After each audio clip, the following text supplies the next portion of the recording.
함께 기도하시겠습니다. 너희가 내 안에 거하고 내 말이 너희 안에 거하면 무엇이든지 원하는 대로 구하라. 그리하면 이루리라. 거룩하신 하나님, 은총과 은혜 감사합니다. 주의 도우심과 은혜 가운데 서게 하시고 연약한 심령을 도우시옵소서. 오늘도 주의 은혜 가운데 세워지게 하시고 쓰러지지 않게 하시며 주의 말씀을 통해 저희들을 살게 하옵소서.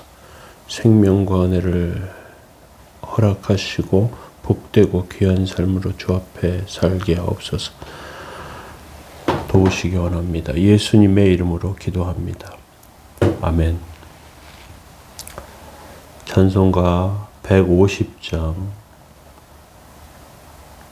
1절 찬송 드리겠습니다.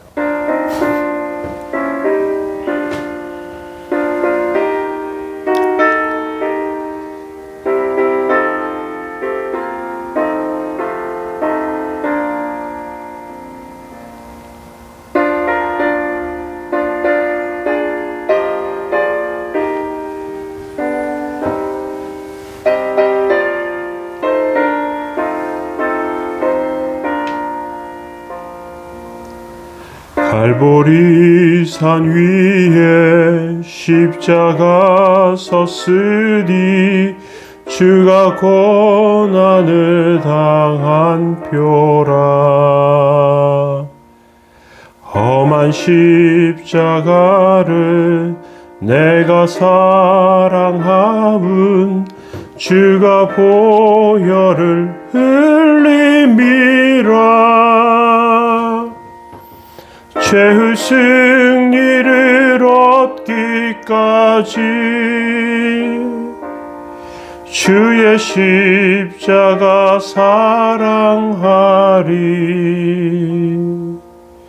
빛난 면류관 받기까지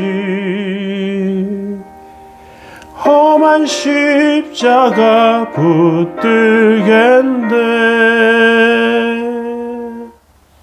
아멘. 시편 107편 36절에서 43절까지 말씀입니다.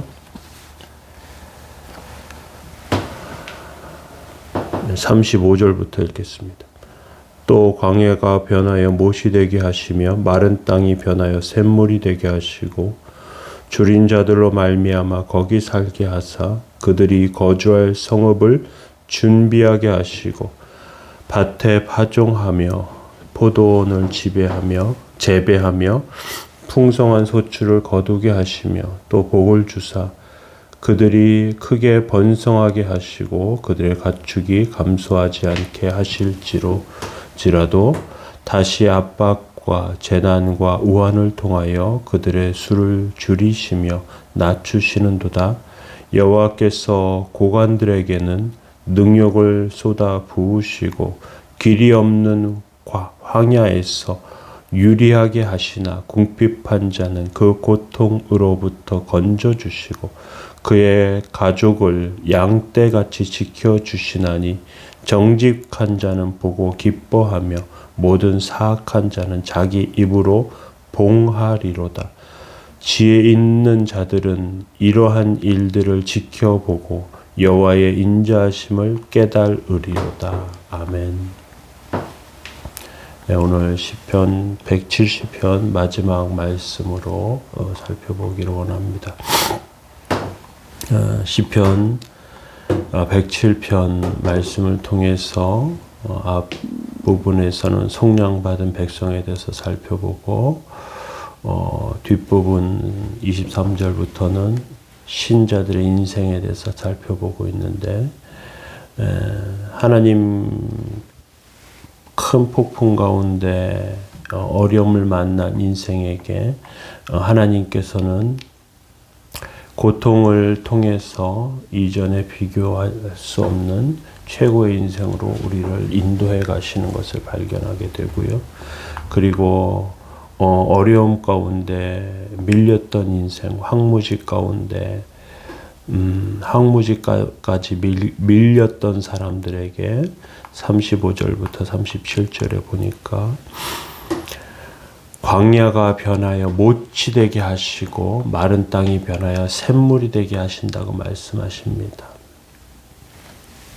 그리고 줄인 자들로 성읍을 준비하고 포도원의 재배 소출 거두게 하시고 또 복을 주사 번성케 하신다고 이렇게 말씀하고 있습니다.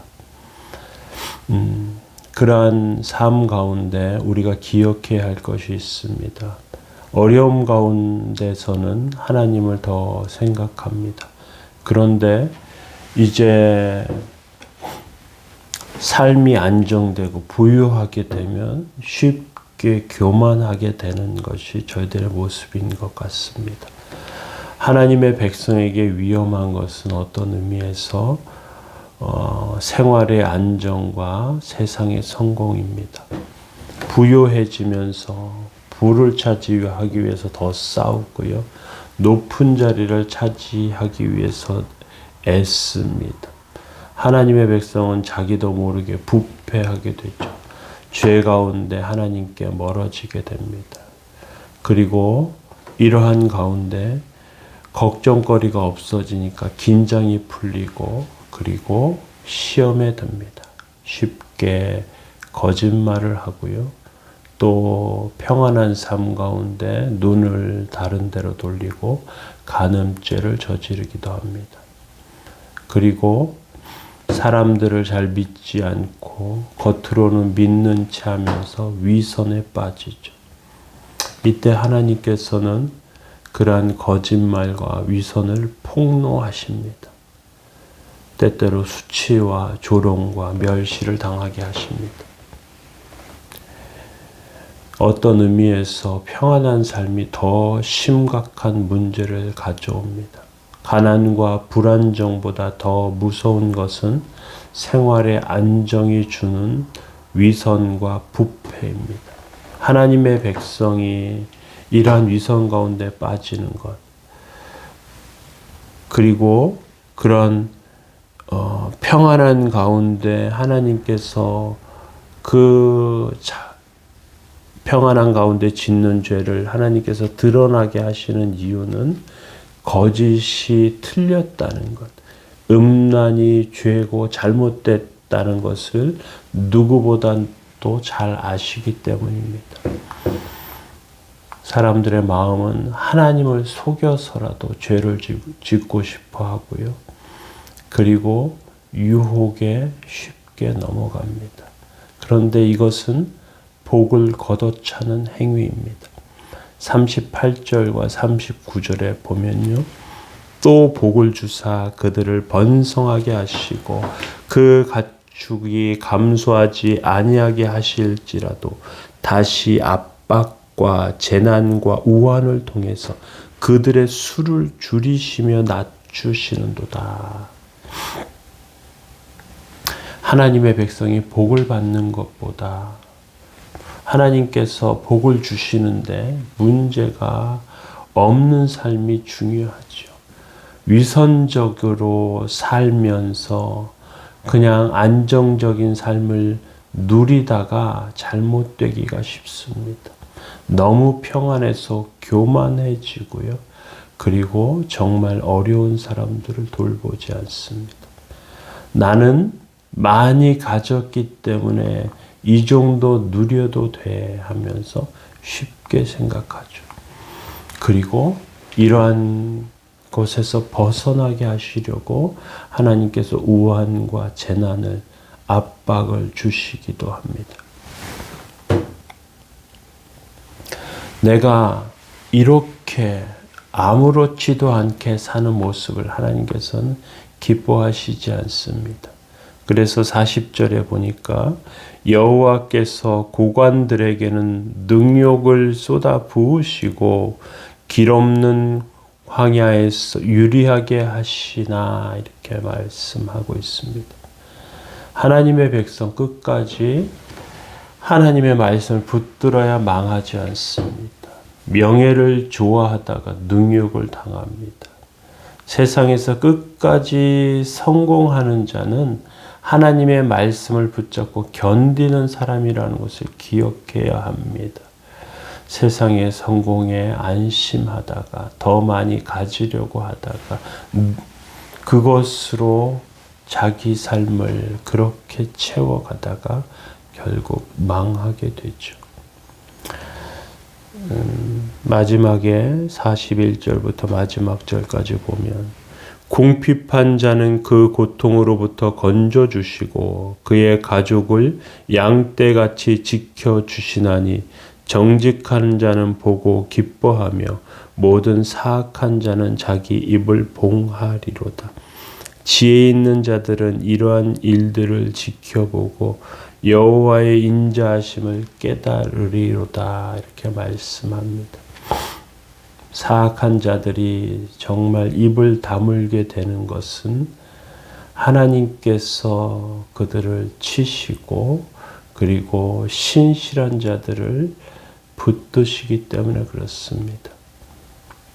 아합 왕 때에 하나님의 백성들은 아합 왕과 이세벨의 그 악하고 사악한 그러한 괴계와 죄악 때문에 하나님의 백성들까지 물들게 되죠. 그런데 하나님께서 신실한 자를 남겨두신 것을 성경을 통해서 말씀합니다. 하나님은 정직한 자를 기뻐하시고요. 지혜 있는 자를 통해서 하나님의 인자하심을 깨닫게 하십니다. 하나님의 백성을 양떼같이 지켜주시고요. 은혜 베푸시는 것이죠. 우리의 삶 가운데 여러 가지 일들이 있습니다. 하나님의 도우심과 은혜를 붙잡는 사람은 말씀을 놓지 않고요.